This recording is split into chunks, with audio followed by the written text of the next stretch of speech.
How God strengthens your emotionally exhausted heart. There are days when your body moves, but your soul feels like it's not even present. You smile, nod, respond to messages, do your tasks, but inside, something is missing. It's not just tiredness. It's a deep emotional exhaustion that doesn't go away with sleep. It's when your heart is too heavy for words, and even your prayers feel empty.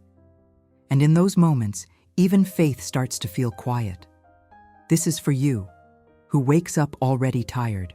You who lies in bed at night, feeling like your strength evaporated somewhere between responsibility and survival. And no one really knows how much it takes for you to just get through a day, do they? But God knows. And today, He wants to speak strength into the places where your soul feels worn out. Emotional exhaustion is not a sign of spiritual failure. It's a signal that something deep inside you has been overdrawn, undernourished, and left to fend for itself for too long. But here's the truth. God does not just restore the outer parts of your life. He is the God who reaches all the way into your emotions, your thoughts, your memories, and gently breathes life again. Most people think strength means pushing harder, pretending, putting on a good face.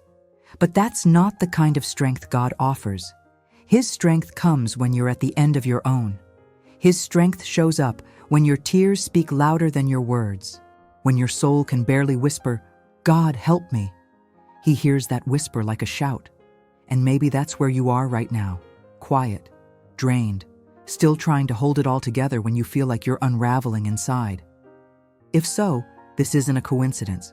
God led you here for a reason, because He doesn't want you to push through this season alone. He wants to walk with you through it. And more than that, He wants to carry the weight you were never meant to hold. In this message, we're going to walk through the quiet pain of emotional exhaustion, not to dwell on it, but to understand what God is doing within it. You'll see why your weariness is not the end of your story, but the beginning of something new. You'll see how strength isn't something you find, it's someone you meet. And that someone is Jesus. So don't click away. Don't rush past this moment. Let the words that follow wash over you like living water. Let them reintroduce you to the God who doesn't just want to fix your life. He wants to restore your heart. Because you were never meant to survive on your own. You were created to be strengthened by Him. Now we begin. When your soul feels numb, but life demands more. There's a kind of tiredness that doesn't come from lack of sleep. It comes from pretending you're okay when you're not. From waking up and stepping into responsibilities that your heart no longer has the strength to carry. It's the kind of numbness that builds over time, when you've poured out more than you've received, when you've comforted others while quietly crumbling inside. And even though you're still functioning, still showing up, still doing what needs to be done, the truth is, your soul is fading into the background, and no one sees it. You feel guilty for feeling this way, don't you? Because you know others have it worse. Because you're supposed to be strong. Because people count on you. But deep down, you're wondering how much longer you can keep showing up for life when life has stopped showing up for you. This is where a lot of believers silently suffer. Not because they don't love God, not because they lack faith, but because they've been running on spiritual fumes while telling themselves it's enough. They confuse busyness with strength, performance with purpose, motion with progress. And slowly, the soul starts to shut down, not because it's rebellious, but because it's overworked and undernourished. If that's where you find yourself today, I need you to hear this. God never designed you to be emotionally disconnected from your own heart. He never asked you to put your feelings in a box and keep marching. He never called you to be numb so you could survive. He called you to be alive so you could thrive. And that begins not with doing more, but with becoming more honest, especially with Him.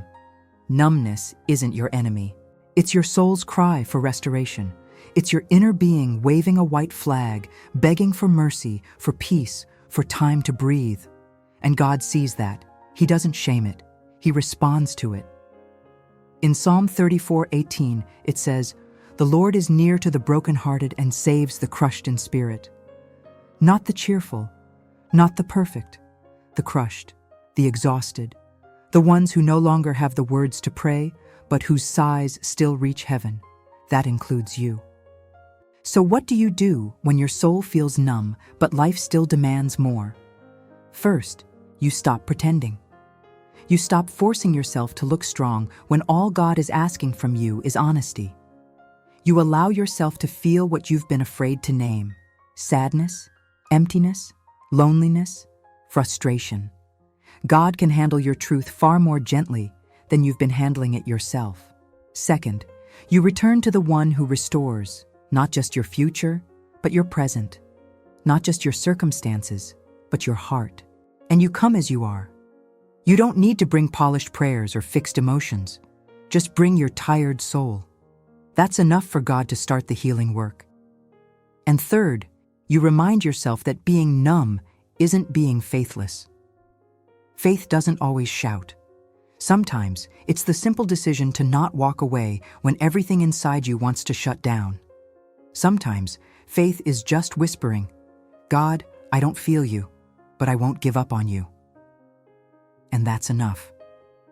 This isn't the end of your story. Numbness may be how you feel, but it's not who you are, and it's not permanent.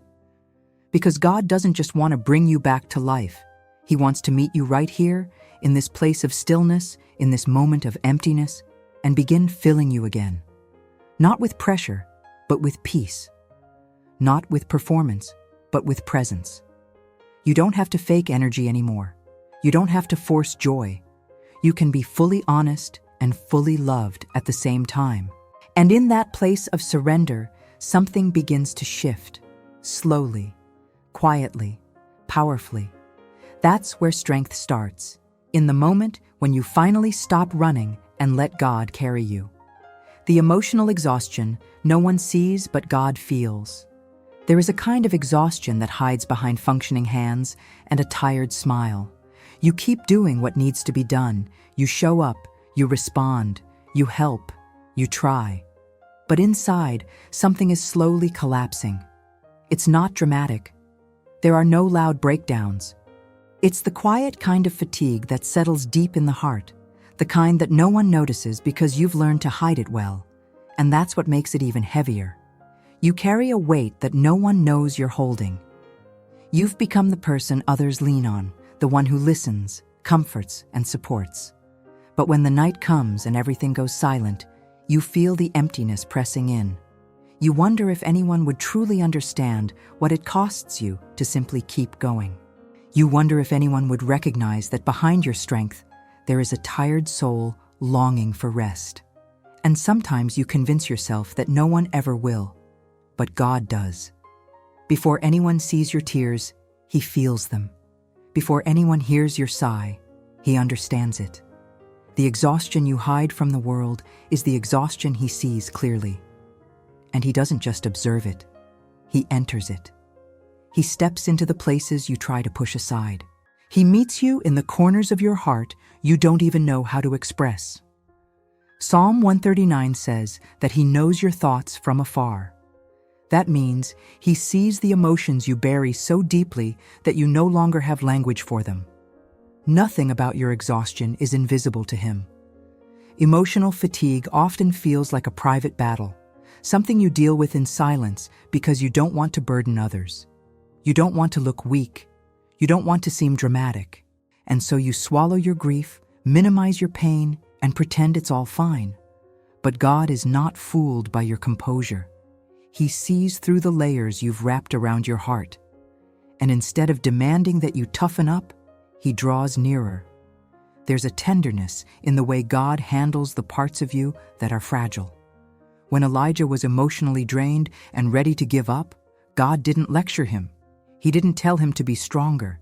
He didn't criticize his breaking point. God let him rest. God restored him.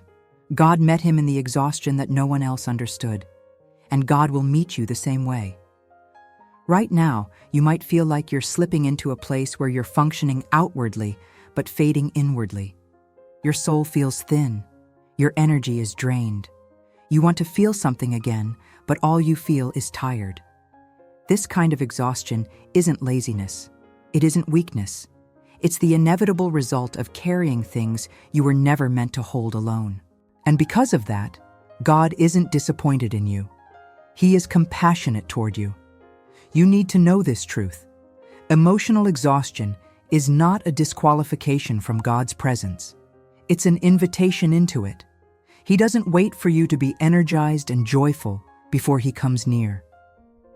He draws close right now, in the moments when you feel disconnected, overwhelmed, and too weary to even form a prayer.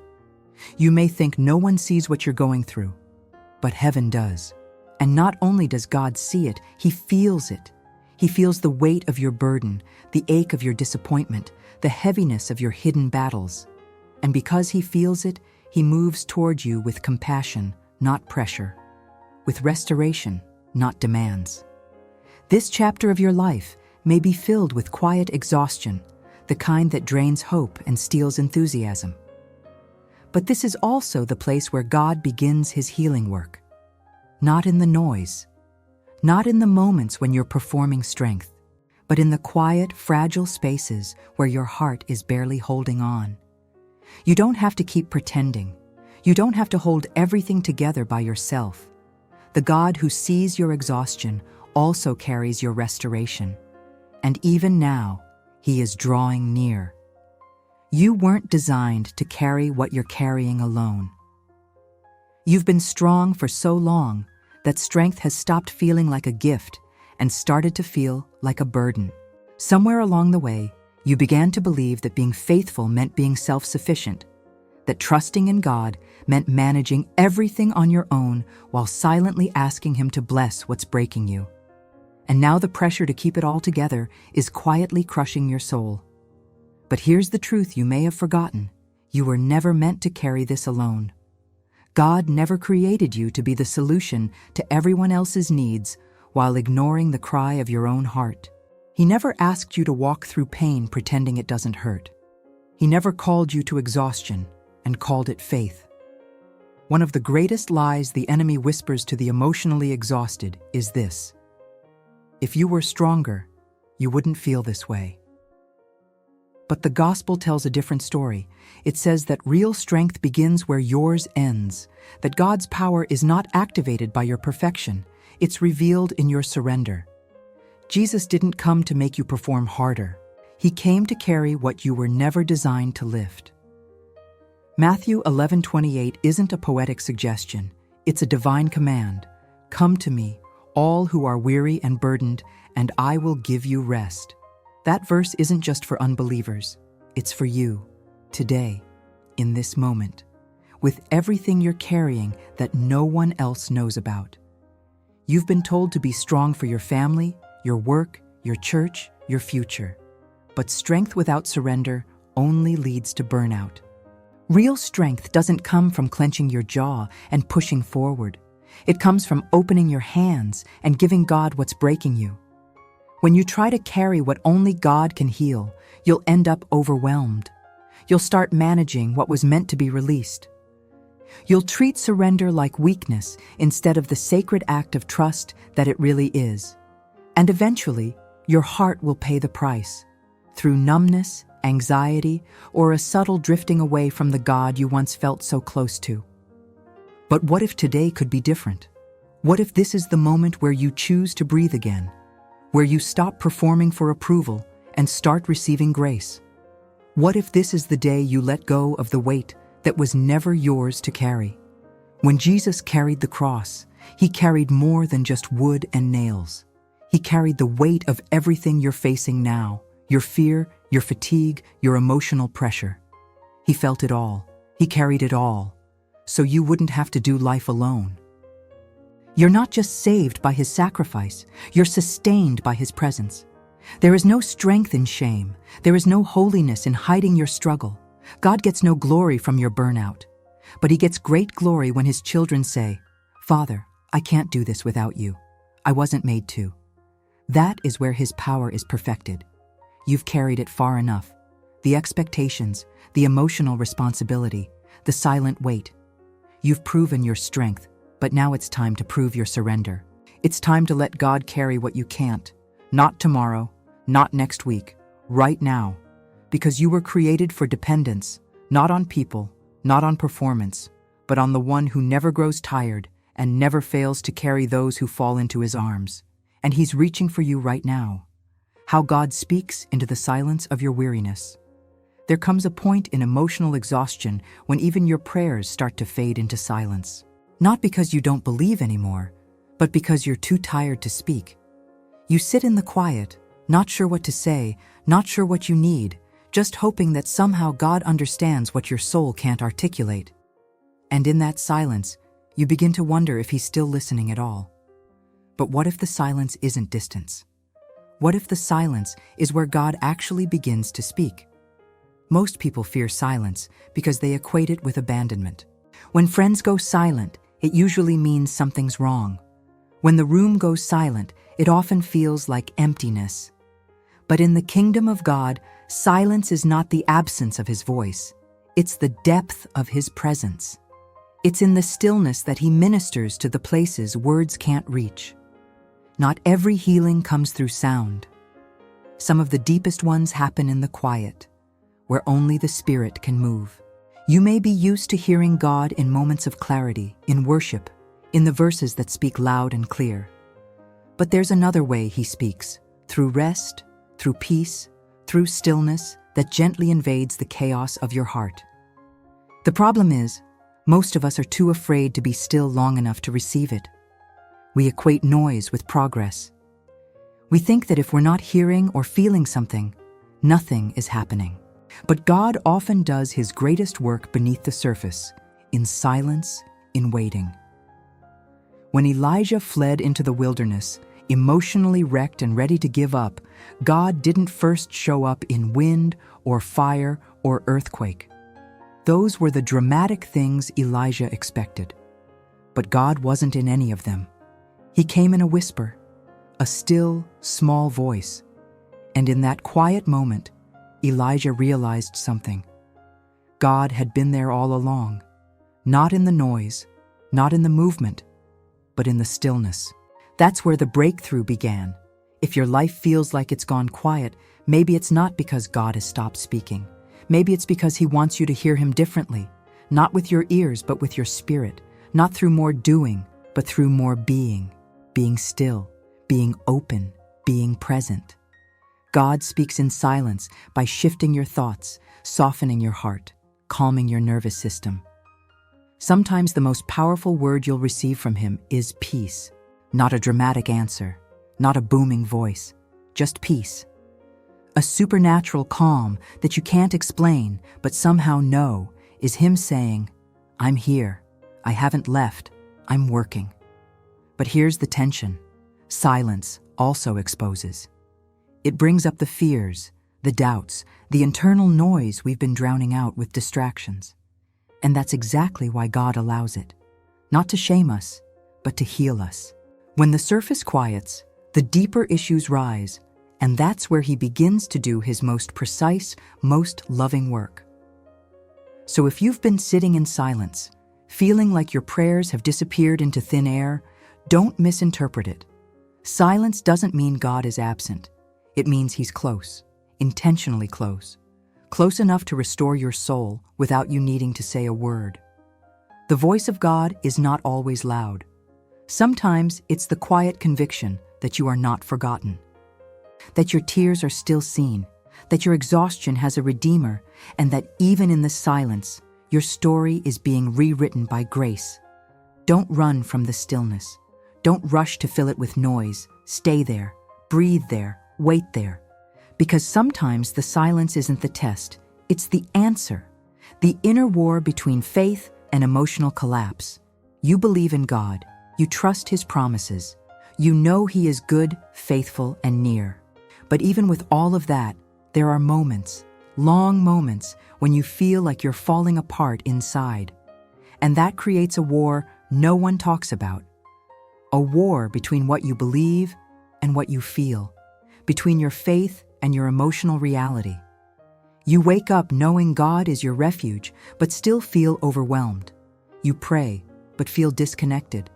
You speak truth over your life, but can't silence the anxiety inside. And it starts to wear you down. Not just physically or emotionally, but spiritually. You begin to wonder, can I have strong faith and still feel this weak? Yes, you can. The modern church has often celebrated boldness and certainty, but it hasn't always left space for fragility, for sadness, for believers who are emotionally spent but still clinging to God with what little strength they have left. But the Bible makes space for that, over and over again. David was a man after God's own heart, yet he wrote psalms soaked in grief and confusion. Job was called blameless, yet he cried out in despair. Paul was filled with the Holy Spirit, yet he wrote of times when he despaired even of life. These were not faithless men. They were faithful and emotionally exhausted. They loved God and still wrestled with the weight of living in a broken world. Faith is not the denial of emotion. It's the decision to trust God through it. There will be days when your soul feels unstable, when your thoughts spiral and your emotions betray you. That does not disqualify you. That does not cancel your walk with God. It simply reveals your need for Him on a deeper level. Your emotions are not a threat to your faith. They're a signal, a sacred alarm that something within you needs attention, not shame. What if instead of hiding your struggle, you brought it fully into the presence of God? What if you stopped trying to prove how strong your faith is and started trusting Him with how fragile your soul feels? God is not intimidated by your emotional collapse. He isn't disappointed in you when you reach your limit. He doesn't scold you for being overwhelmed. Instead, He draws near. Psalm 73:26 says, "My flesh and my heart may fail, but God is the strength of my heart and my portion forever." It doesn't say if they fail. It says when they do, He becomes your strength. There's a sacred kind of faith that shows up in the middle of the collapse, when your voice trembles but you still say His name, when your thoughts swirl but you still open the Word, when your emotions scream but you still choose to stay close to God instead of walking away. That is holy. That is strength. Don't let anyone tell you that feeling broken means you're far from God. Sometimes it's in the breaking that you experience Him most intimately. When you stop trying to hold it all together, He holds you. When you collapse into His grace, He doesn't push you away. He wraps you in His peace. So if you feel like your soul is unraveling, you don't need to hide. You don't need to perform. Just be honest. Lay it down. Let the war inside you meet the mercy of God. Because this inner battle is not proof that your faith is weak. It's proof that your faith is alive, that you're still reaching for Him, and that even now, He's reaching for you too. Why strength? Sometimes looks like stillness. We live in a world that celebrates movement, speed, and productivity. The faster you move, the more you're applauded. The more you accomplish, the more you're affirmed. In this culture, stillness is often mistaken for laziness, and slowing down is treated like failure. But heaven sees things differently. In the kingdom of God, stillness isn't weakness, it's wisdom. And sometimes, the greatest display of strength is found in the decision to be still. When your soul is emotionally exhausted, everything in you wants to fix, solve, or escape. You feel pressure to change your circumstances, push through the pain, or keep pretending that you're okay. But what if the healing your soul needs isn't in doing more, but in stopping long enough to hear God again? What if the breakthrough doesn't come through force, but through stillness? Psalm 46:10 says, "Be still and know that I am God." That verse isn't a poetic suggestion. It's a spiritual command. Because in stillness, something sacred happens. You stop relying on your strength. You stop trying to carry the weight alone. And you allow God to step in and be who He's always been, your refuge, your helper, your healer. Stillness is not passive. It's deeply active. It takes more courage to pause in the presence of God than to rush ahead in panic. It takes faith to sit in silence when your emotions scream for distraction. It takes trust to stop fixing everything and say, God, I will wait here until you speak, until you move, until you lead. Most of us are addicted to movement because we're afraid of what stillness might reveal. The noise, the scrolling, the constant activity, they keep us from facing what's actually going on inside.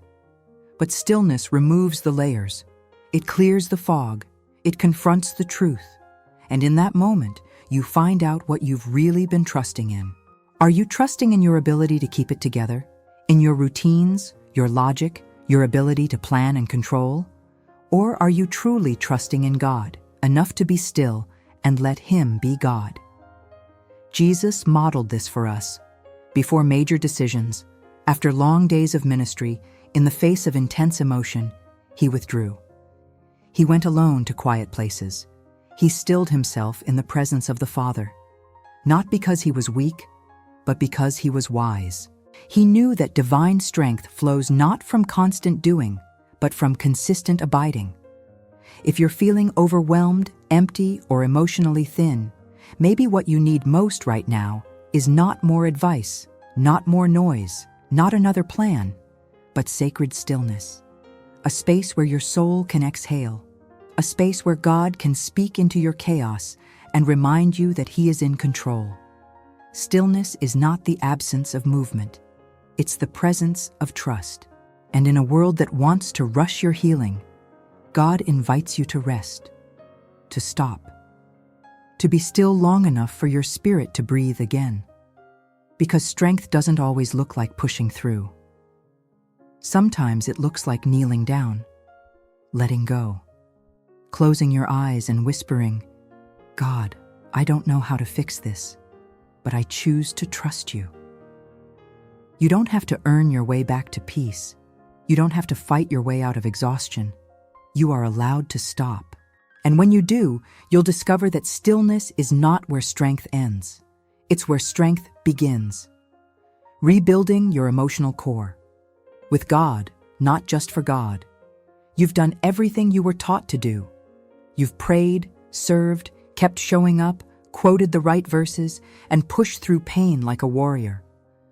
You've stayed faithful even while feeling emotionally drained. But at some point, the question starts to rise quietly inside. Why do I still feel so empty if I'm doing all the right things? The truth is, many believers are trying to serve God while running on emotional fumes. They give from an empty place and confuse spiritual activity with spiritual intimacy. They mistake outward movement for inner wholeness. But God didn't call you to live for Him while disconnected from Him. He never asked you to build a strong faith on top of a broken soul. There is a hidden danger in becoming so focused on doing God's will that you forget to let Him do His work in you. You keep giving what you don't have. You keep pouring out love, grace, counsel, and energy for others, but your own heart is starving. You've learned how to function well in public, but in private, you're barely holding it together. And if you're honest, maybe you feel guilty even admitting that. But God isn't looking for polished performance. He's after restored connection. You weren't created to serve God out of obligation. You were created to walk with Him in relationship. That means your emotional health matters to Him. Your mental clarity matters. Your heart condition matters. Because He doesn't just want your hands. He wants your heart whole. He doesn't want you burning out in His name. He wants you being built up in His presence. Isaiah 61 doesn't say God gives you more tasks to prove your loyalty. It says He came to bind up the brokenhearted. That means He addresses your core, not your surface. He comes after the things you've buried, the things you've ignored, the things that cracked deep beneath your routine of strength. Rebuilding your emotional core with God begins with surrender, but not the kind that feels like giving up. It's the surrender that says, God, I've been doing this my way long enough. I've tried to heal myself while pretending I was fine, but I want to be whole, not just useful. It's not weakness to admit that your heart is tired. It's wisdom, and it's worship. Because when you let God into the mess of your emotions, when you let Him rebuild your joy, your peace, your sense of self, You're not stepping away from faith. You're stepping into a deeper kind of faith, the kind that heals, not just performs. When Jesus spoke to Martha, busy and overwhelmed in her service, he wasn't rebuking her work. He was inviting her back to the one thing that actually restores, sitting at his feet. That was never meant to be a one-time moment. It was meant to be a rhythm. And for you, it needs to be again. You don't need to prove your worth by staying busy. You need to protect your heart by staying close. Rebuilding with God means learning to pause before you pour. It means asking, is this flowing from my connection to Him or just my fear of failing others? It means making space for rest, for tears, for journaling, for silence, for unfiltered prayer. Not as weakness, but as sacred construction. Because God doesn't just want to use you, He wants to dwell in you. And He can't dwell where there's no room to breathe. So make space. Let Him touch the sore places. Let Him speak into the confusion. Let Him fill what you've been trying to fix. This isn't about building a stronger exterior. It's about becoming deeply rooted, emotionally grounded, and spiritually stable from the inside out. That's what He wants for you. Not just survival, not just service. Wholeness, sacred habits for the emotionally drained. When your soul is weary, even the smallest task can feel like a mountain. Getting out of bed, returning a message, reading a verse, praying for more than 5 seconds, it all feels heavier than it should. You want to be close to God. You long for renewal, but the energy just isn't there.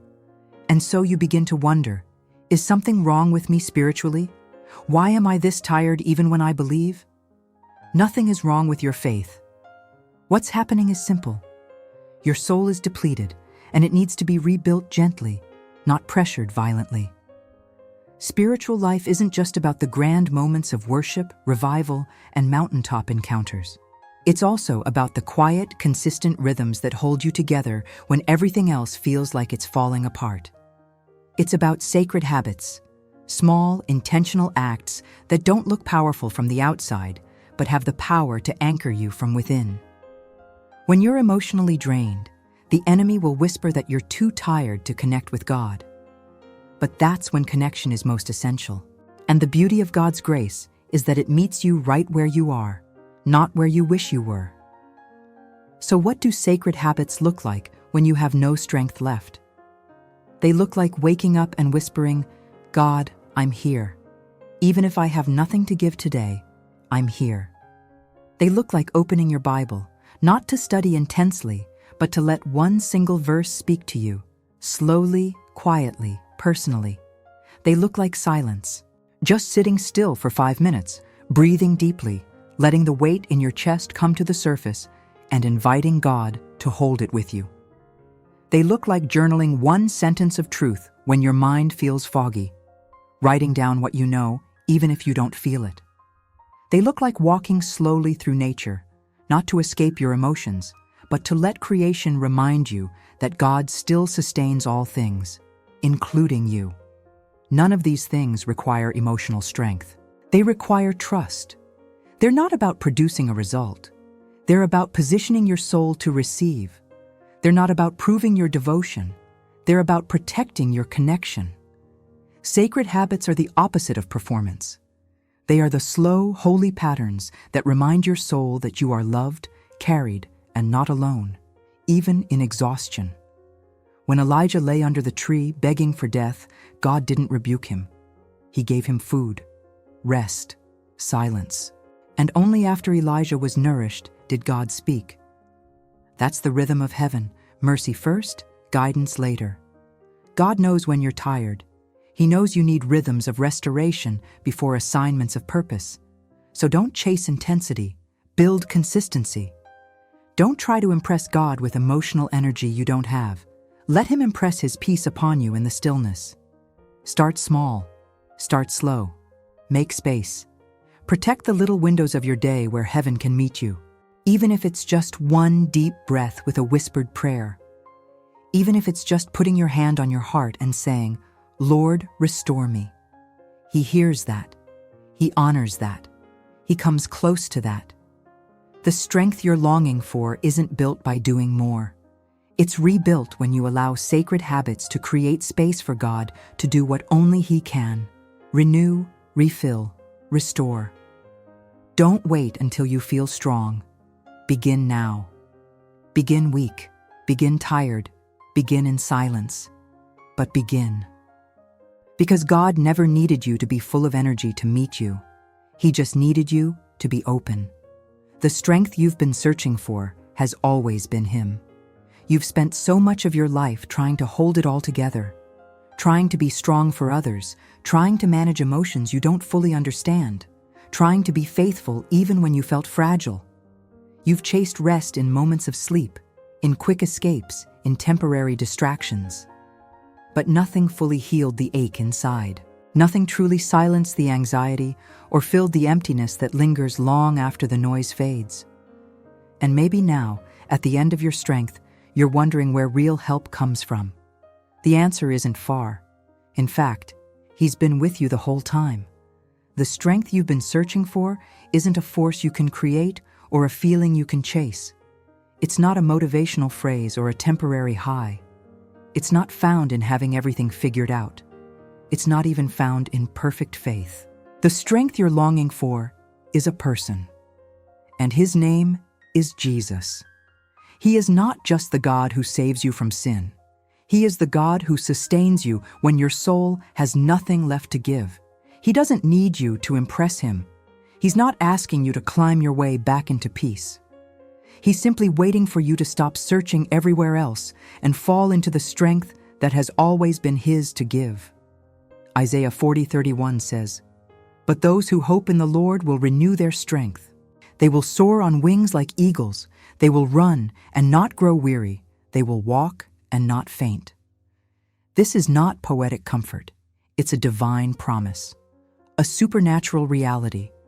But it only becomes yours when you stop hoping in your own strength and start placing your hope in Him. You don't have to try harder to be strong. You just need to surrender to the one who is. His strength is not like the world's. It isn't loud, showy, or exhausting. It's deep, steady, healing. It doesn't demand more from you. It gives to you. It anchors your identity when your emotions feel unstable. It secures your worth when the world tries to define you by your productivity or resilience. God doesn't just want to patch you up so you can keep going. He wants to rebuild you so you can rest in Him. And He doesn't just restore you for your sake. He does it for His glory, because His power is made perfect in weakness. That means your lowest point can become the very place where His strength shines the brightest. You may be emotionally drained, spiritually dry, tired in places that no one can see. But you are not beyond healing. You are not forgotten. And you are not meant to carry this alone. Jesus is near, not just as a concept, but as your shepherd, your strength, your peace. He's not waiting for you to earn your way to Him. He's walking straight into your fatigue, into your brokenness, into your questions, and saying, "Let me carry you now." Let Him. Release the weight. Surrender the image of who you think you have to be. Trust the one who formed your heart to know exactly how to restore it. Because the strength you've been chasing was never out there. It was always Him, and He is here, now, for you. If this message touched your heart, don't let it end here. Share it with someone else who's tired, someone who's been silently struggling. And if you feel led, write in the comments, "God, you are my strength." That simple declaration may be the beginning of someone else's healing too. May the peace of Christ fill your soul, and may you rise, not in your own strength, but in His.